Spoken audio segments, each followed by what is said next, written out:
চলো আজ তোমাদের সাথে একটা ডল পুতুলের পরিচয় করিয়ে দিই। এটা ছিল 16th অগস্ট, যেদিনকে মারাত্মক বৃষ্টি হচ্ছিল।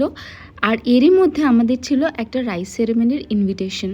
তো এটা হচ্ছে গিয়ে আমার শ্বশুরমশাইয়ের বন্ধুর নাতনির রাইস সেরেমনি বা মামা ভাতের ইনভিটেশন।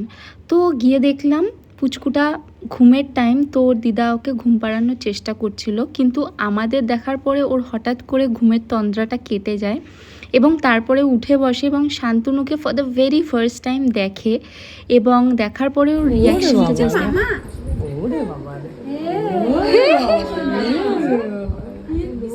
পছন্দ হয়েছে।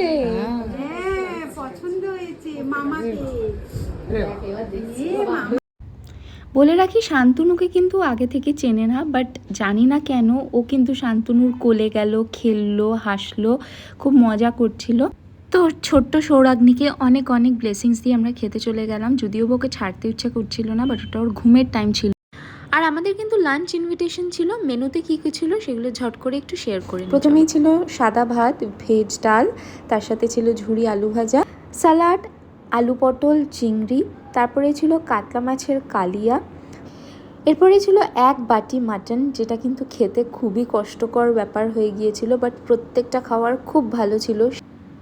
তবে মাছের পরে মাংস খাওয়াটা, তাও আবার মাটন, একটুখানি চাপের হয়ে যায় বটে, but test was very good. লাস্টে শেষ পাতে ছিল চাটনি, পাঁপড়, মিষ্টি, আইসক্রিম, মুখশুদ্ধি। যেহেতু একদম বাড়ির পাশেই ছিল ইনভিটেশনটা, খেয়ে আস্তে আস্তে আমরা বাড়ির দিকে রওনা দিলাম।